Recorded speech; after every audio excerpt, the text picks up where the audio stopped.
the majority of schools in South Africa are dysfunctional. We are talking here about 80 to 85% of the schools are not really working to generate decent educational outcomes. Now, I don't believe that the government is really grappling with these issues appropriately, and the tendency and the inclination is to want to interfere and regulate rather than actually enable a wider spread of education. The solutions are not easy, but I don't think we're even making a start. We're instead focusing on many of the symptoms rather than the fundamental causes of the situation that we confront. When talking about South Africa's economy, there's certainly not a lack in areas to pinpoint to as structural impediments to economic growth. I mean, there are the obvious ones like, infrastructure, backlogs. We have some logistic issues, fixing the grid.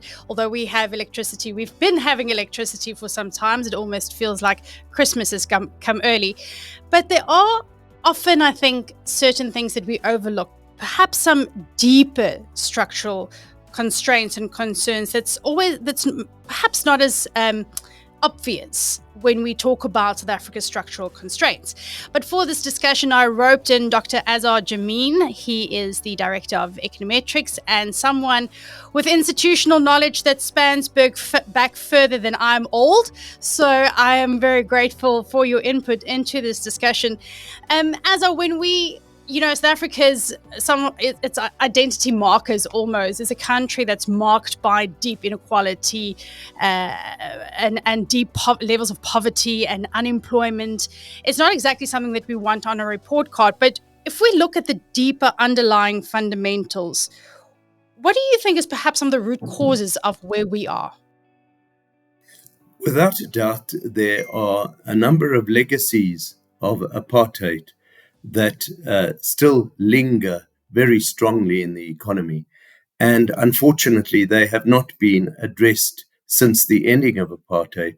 During the 30 years of ANC rule, there has been a distinct failure in addressing these real underlying problems.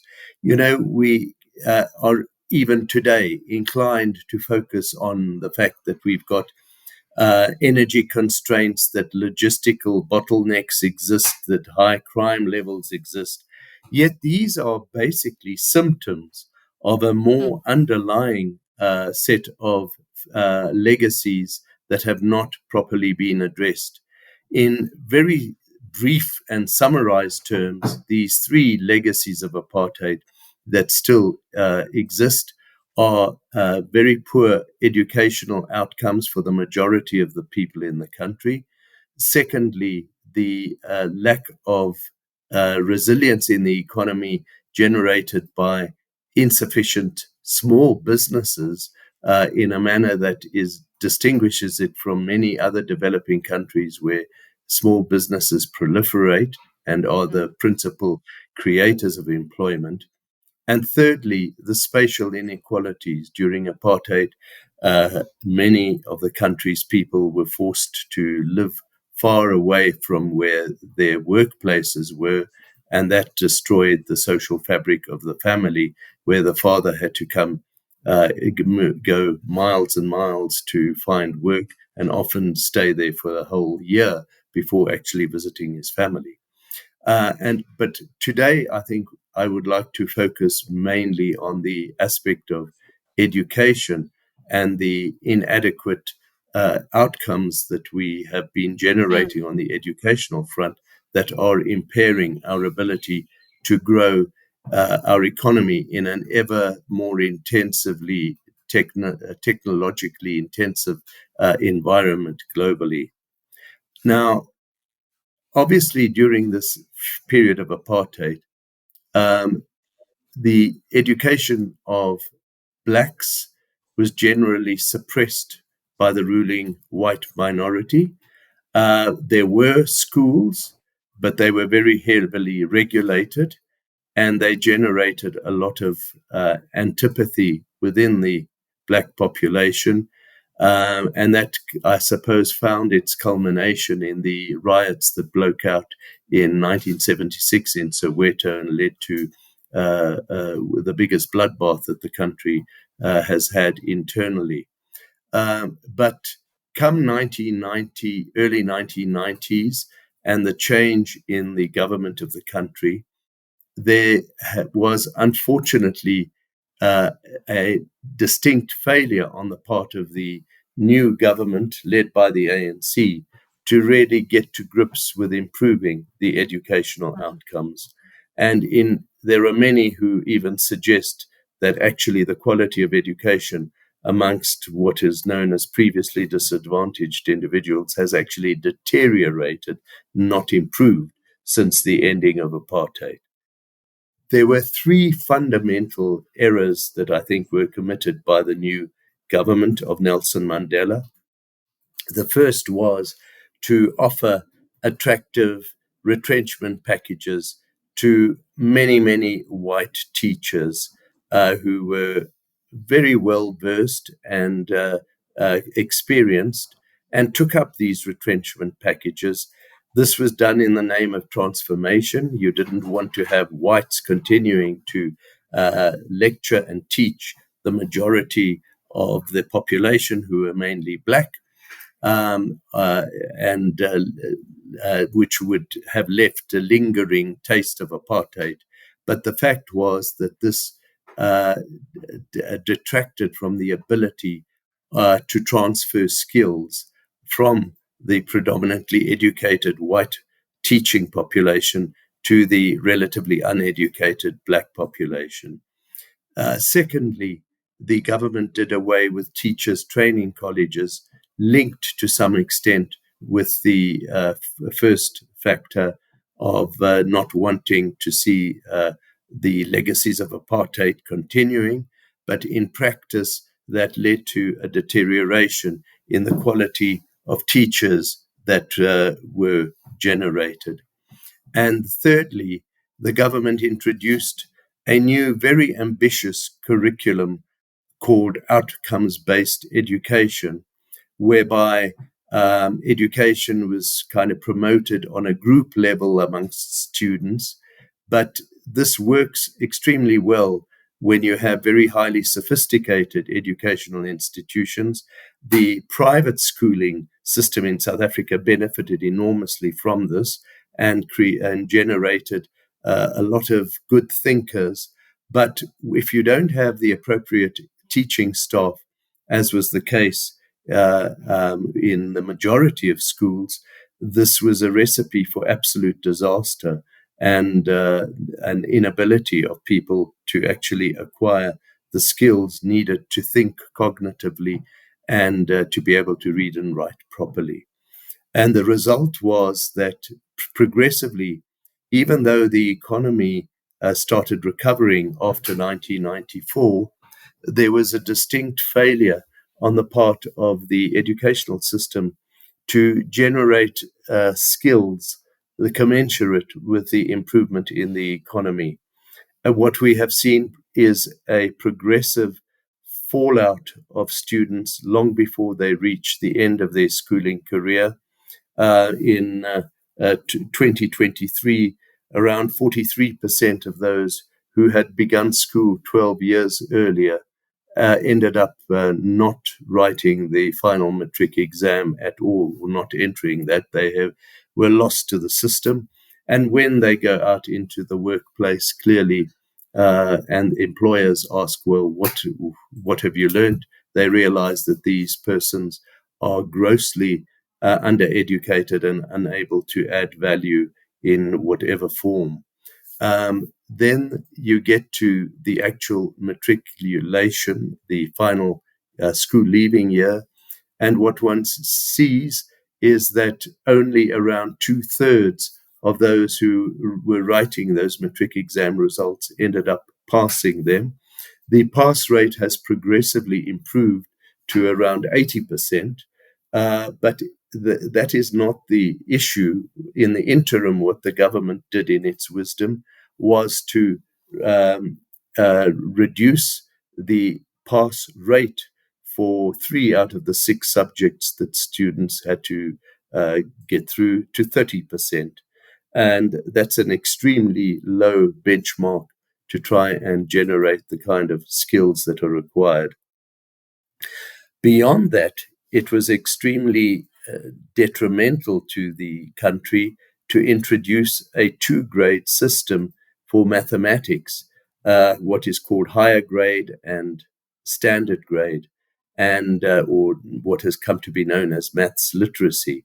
In other words, if you're too scared of difficult maths, then you can do an easier subject and we can still give you maths, but not with the same kind of skills. Well, again, that actually damages critical cognitive development in a person's mind, with the result that we now are generating far too few persons in mathematics and science needed to run a country that is relatively sophisticated, but also trying to grow in a global environment that is ever more technologically intensive.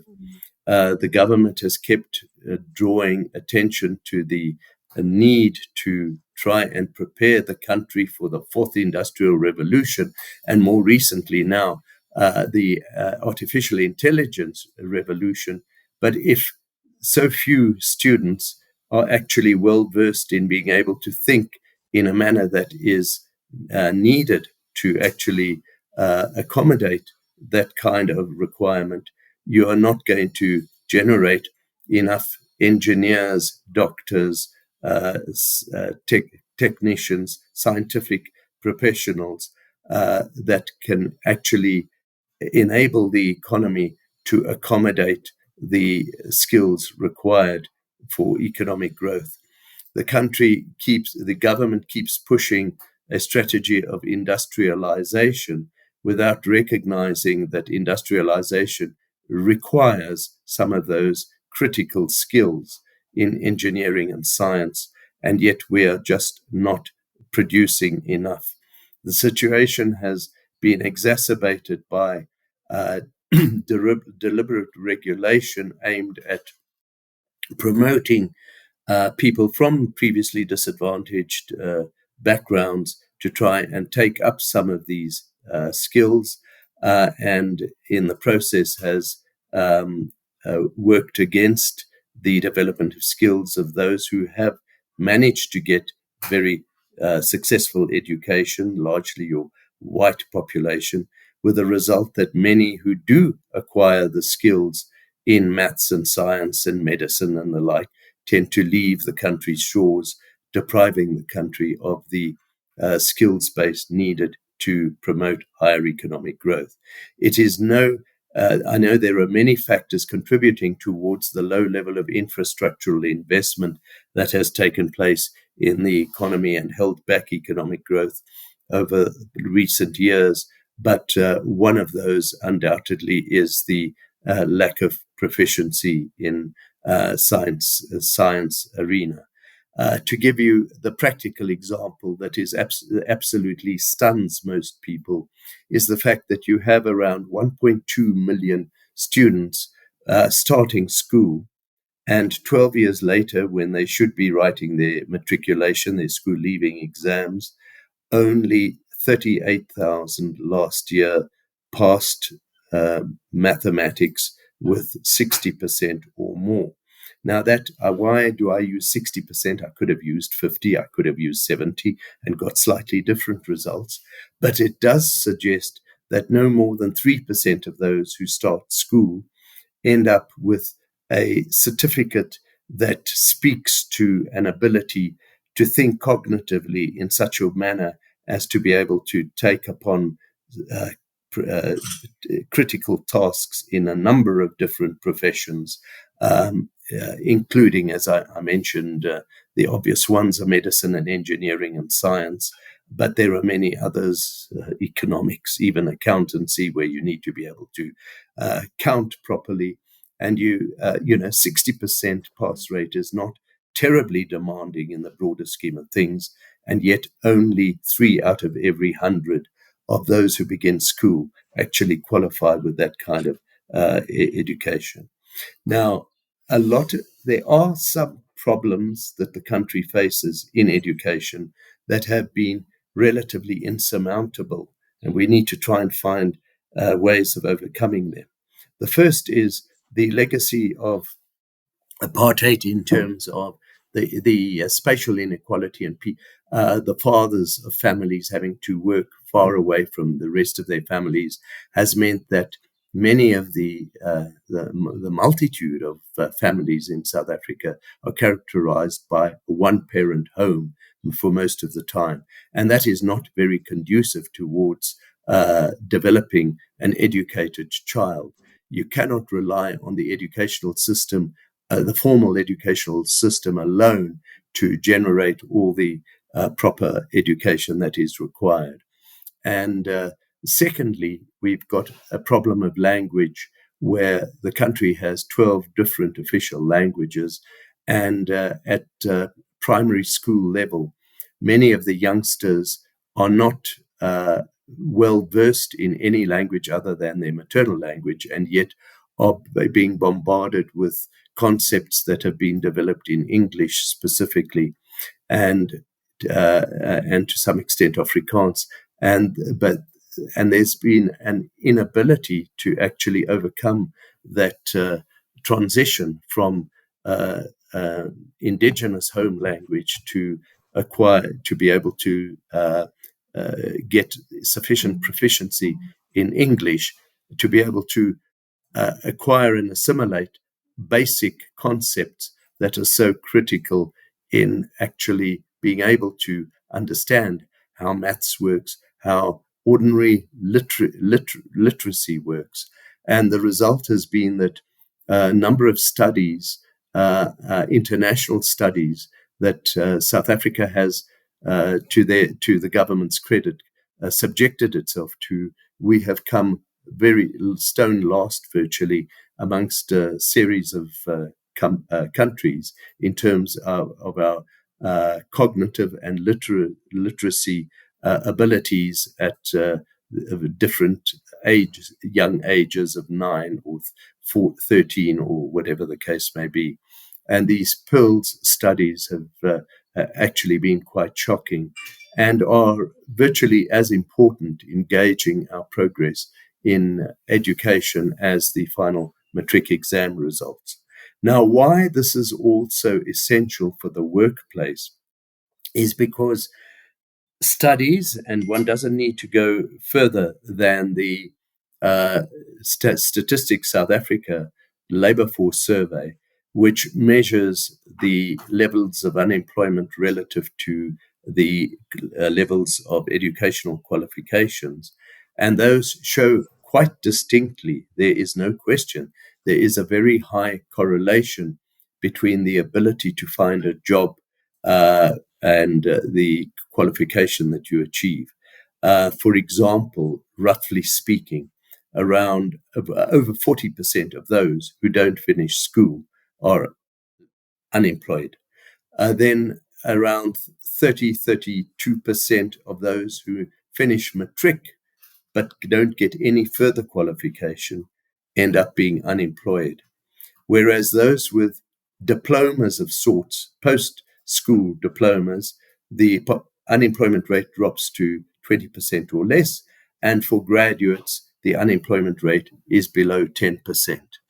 Now, there are those who are very critical of this concept of education driving employment because they say, look at this, even we've got 700,000 graduates who are unemployed, without recognizing that there is another big weakness in the educational structure, and that is that many of the students are enticed into taking up academic qualifications that are not really needed in the marketplace, but manage to get the students a certificate, but they are not marketable areas, and I don't want to denigrate them because in many respects we also need them in arts and in politics and in history, that's not where the jobs are really being created in the economy.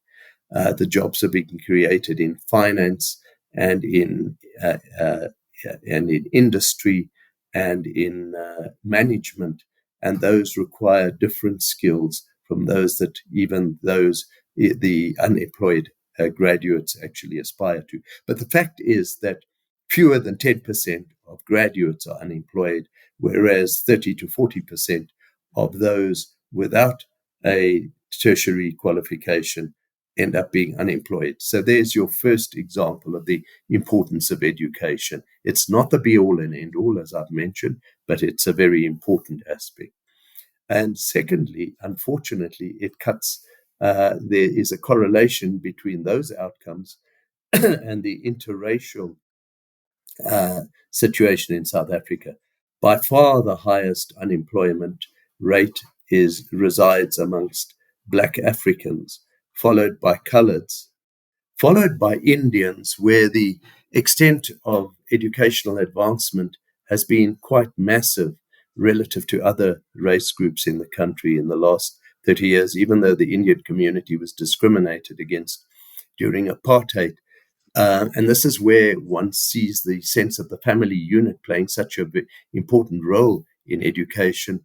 The Indian communities were not, whilst they were discriminated against in many ways, they still had kept their family unit intact during apartheid and have been able to build on that and educate their children extremely highly, and have actually played a critical role in the ability of the economy to access skills, despite some of the regulations that discriminate, certainly have been discriminating against white students coming through the educational system for purposes of trying to transform society. The Indians have not been subjected to those limitations, but have been able to educate themselves extremely well, and as a consequence have been highly successful in the job market, and generally have seen their standard of living rising faster than that of any other race group in the country.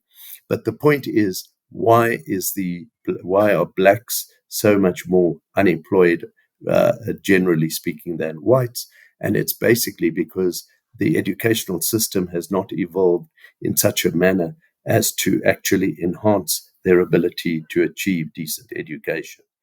We are fortunate that, to some extent, there has been limited success in developing a black middle class who are able to afford to send their students to very good schools, but are coming through the system and are now taking up top positions in the country. But it's not enough. The majority of schools in South Africa are dysfunctional. We are talking here about 80 to 85% of the schools are not really working to generate decent educational outcomes. We are very fortunate that there is another 15% or so of the schooling system that is very effective. 5% or so emanate from private school, independent schooling systems that are highly expensive, of course, to send. But there is another 10% or so that are running very effectively. They are what have come to be known as formerly Model C schools, that are still generating a very high standard of education. To some extent, that's a function of the fact that their fees are relatively still quite high, nowhere near, they're only about a third of those of private schools, but parents do pay in quite a bit in order to, because they then have the ability to choose teachers and select teachers. The school is run by the government, but the selection of teachers is done by the governing bodies of these public schools. So they are still part of the government system, schooling system, but have been able to achieve higher levels of output. And as a consequence, I would say that around 15 to 20% of the students who come through our schooling system still end up with a reasonably solid qualification that enables them to acquire employment. However, you can see how this system, the way it's been panning out, is just contributing enormously to a growth of inequality in the country between those who are fortunate enough to have at least a reasonably good educational system and to get a job and to earn well and to progress, and the majority who are basically left out in the cold. A lot of progress could be made if we actually were to address the problem that there is this obsession in South Africa with needing to acquire an academic qualification, and that some of the more menial qualifications in things such as mechanics, motor mechanics, plumbing, work as electricians, carpenters, and so on, is beneath the caliber of what many of the young students want to achieve. And that applies very across all races. It's not specifically a case of blacks trying to aspire to what whites have done in terms of educating themselves academically. It actually applies even to whites who are relatively unsuccessful in the academic educational system and don't do enough to actually succeed in the artisanal sphere, where there are plenty of opportunities, where there are acute shortages, and where the possibility to generate income is often a lot greater than it is with university graduates. But this aspect has been desperately neglected. The government officially has generated all these sector education and training authorities, SETAs, to try and develop some of these other skills. But those have become mired in bureaucratic and corrupt exploits on the part of the people running them. And so the benefits have not really accrued to a lot of people who may have been able to benefit from artisanal training. The so-called TVET colleges have proved to be relatively unsuccessful. And this leads me to go on to the next. Let me give you another number. In Germany, for example, only 1 out of every 4 students actually goes to university. The rest actually specialize in more technical, engineering, manual kind of professions. And there's a far more equal society resulting from this as a consequence, because the latter find themselves very well needed in some of the engineering companies that dominate the German economic environment. In South Africa, there are more than 50% of the students, when they finish school, want to go to university. And the university system, in turn, doesn't have enough places for them, so many get stranded outside. And let me go on to one further step that is actually proving counterproductive, and that is our tertiary education system itself is just not fit for purpose, in the sense that we have 26 tertiary educational institutions in the country, and yet only 4 to 5, maybe 6, are really producing the quality of education that enables people to aspire to excellence. And I can be very specific about this. University of Cape Town, Witwatersrand, Pretoria, and Stellenbosch. If you can't get into those schools, there are some slightly secondary universities, I could call it, such as University of Johannesburg, KwaZulu-Natal, and Rhodes University, and Nelson Mandela Bay, who kind of fit in between. But the other 18 or so universities are just not being seen perceived to be producing the kind of excellence that is required in the workplace.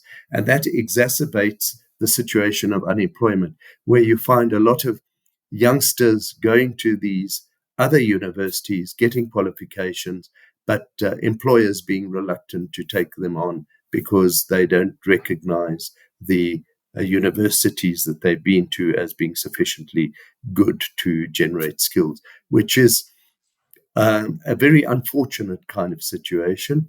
But it also results in a situation where some 80% of all the publications produced by universities in South Africa are produced by the first four that I've mentioned. And that exacerbates the kind of inequality, unequal society that we've got. Now, I don't believe that the government is really grappling with these issues appropriately. And the tendency and the inclination is to want to interfere and regulate rather than actually enable a wider spread of education through the broader section of the students entering and leaving the educational system. The other factor that I am very critical of is that this is so fundamental to sorting out the country's economic problems that I feel that the government is just not emphasizing these issues sufficiently to generate the kind of passion with which other societies that have succeeded much more than South Africa economically have encountered. And I'm thinking here specifically of East Asian societies and even India and the Indian community in South Africa, where from the word go, there is a passion to become educated and to acquire skills in order to enhance your ability to succeed in later life. And we are just not seeing that passion being emphasized by our politicians and rulers. On the contrary, there has been a suspicion that there are certain politicians who are deliberately trying to downgrade the importance of education in order to in order to try and generate a society which becomes more and more dependent on the government for handouts and will therefore vote for that particular party of government for that particular reason. And I find that quite tragic in a way. But I've encountered it in practical life where you find the likes of Jacob Zuma being regarded as an absolute hero because he managed to become president, even though he only had achieved a standard 4 education.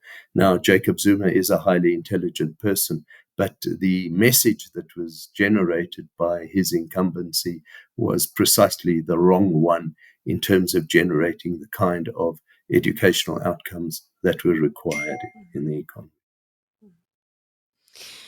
So that was a lot to digest. I think the follow-up question, because like you rightfully mentioned, these problems rooted in our education system obviously has a spillover effect. And I mean, we can pinpoint to several concerns in South Africa society that is evidence of this root cause.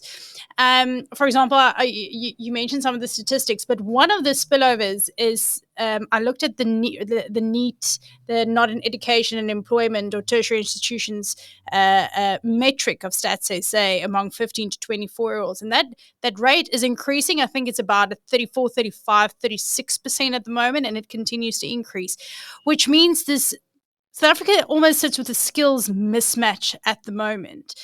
And the skills, like you said, that we require for, whether it's the fourth industrial revolution, whether it's artificial intelligence, is just not coming through our ranks. And I think what's more concerning, this is not, there's not a road, let's pave a road and the infrastructure problem is fixed. This is a generational issue that's going to remain if we don't start addressing it now. The question is, how do we do it? Where do we start to fix it?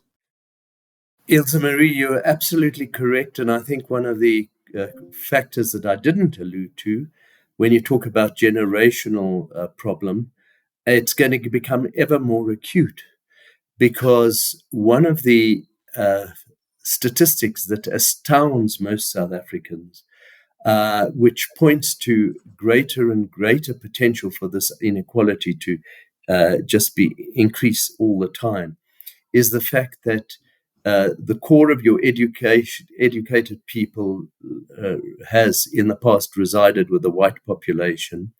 And if you look at the ratio in the level, the size of the population, there are roughly 260,000 whites over the age of 80 and just over 300,000 Black Africans over the age of 80. So for those over the age of 80, many of whom are highly skilled within the white population, the ratio between Black African and white is about 1 to 0.8 for 80% of. Now, you take it down to under fives, and there are 5.3 million Black African children under the age of 5 and 4.4 million whites in the total country. So the ratio of Black African to white, which in my youth was around 3 or 4 to 1, has expanded to around 13 to 1 currently, and is expected to expand to 30 and 40 to 1 in due course. So it's absolutely critical that somehow we succeed in uplifting the educational qualifications of the Black African community. Instead, the government is occupying itself with worrying about discriminating against the educated white population for taking away the jobs of the Africans, without appreciating that there has to be some method of transfer of skills at some point in time. And the system as it's being promoted at the moment is inhibiting rather than enhancing the transfer of skills. And that is something, a concept that is just completely oblivious to many of our politicians at the moment. So if you were in the education ministry, where would you start, Azar? What would be your first move? The first thing I would do is try and imbue the government to be passionate about rectifying this situation. And unfortunately, that passion doesn't seem to exist at the moment. Yes, we'll put in a few words in every big political speech about our need to educate and develop skills, but not to actually go to the grassroots and try and develop that. The second thing is attempts are being made quite rightfully to try and improve early childhood development, but we have to somehow ameliorate the social fabric of society to try and rebuild the concept of the family within the Black communities, not to rely on the old gogo to try and educate the youngsters as they start growing. And that is a mindset change that also needs to be pursued by the government, but is instead, one sees a lot of the politicians really just looking after their own interests and being totally oblivious to some of the social ills of the country that we're confronting. And one of the ways of doing this is to try and ameliorate this massive distance that exists between where the majority of the workforce of the country live and their place of work, a remnant of apartheid. But there's been very little done to try and ameliorate this. Public transport, for example, has been abysmal in terms of its development in the country compared with so many other countries in the world. And with the result that people are finding it extremely costly to actually go to work all the time. How do you conflate the townships and bring the people to live more closely into and integrate them with the areas where the place of work is? these are major, major challenges, and I don't want to underestimate them. But there doesn't appear to be a strategy and a plan on how to actually ameliorate this kind of situation. And that is what is so detrimental. So, yes, the solutions are not easy, but I don't think we're even making a start. We're instead focusing on many of the symptoms rather than the fundamental causes of the situation that we confront. And I mean, that's not even talking about re-erecting the institutions, quality institution and training centers for our teachers, and the remuneration of them and the quality of that. And it's just, it feels like, like you said, we're not even starting this. I mean, for Eastern Cape, it's got there's still like 400 schools that are mud schools, if I'm not mistaken, from the That's right. last report. I mean, these are basic fundamentals that we could get right, and we're not even touching that, let alone the spatial problems and the transport problems and the family structure problems that often feeds into the education crisis. So I know it's not an easy topic, but it's a one that I think needs to be addressed with urgency, as we said. Otherwise, this is just going to become generational problems going forward for South Africa. Very much. And if I could say, the one thing that exacerbates the problem as well is the power of the teacher trade unions that have made it extremely difficult to try and uplift the quality of teaching in the majority of schools in the country. They're doing away with school inspectors that I grew up with, we would always snigger and so on, but there would be someone standing in the room every so often, trying to ensure that the teacher that was teaching us was actually doing a decent job. Now, the unions have completely rejected the notion of that over a long period of time. So you are not seeing. So, in other words, quality teachers are then in very short supply, and they are tending to gravitate towards the private schools and the former Model C schools, and depriving the transfer of skills to your 80% of relatively dysfunctional schools that I've been alluding to, who are no-fee schools, yes, but, as the saying goes, you get what you pay for. If you don't pay anything for it, you get peanuts in return.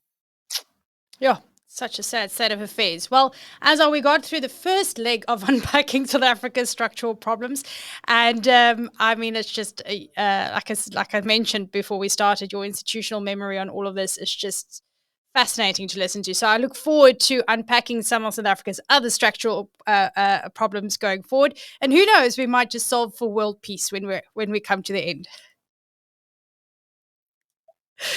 Azar, thanks for joining me, and we will chat again soon. It's a pleasure. Thanks, Ilse Marie.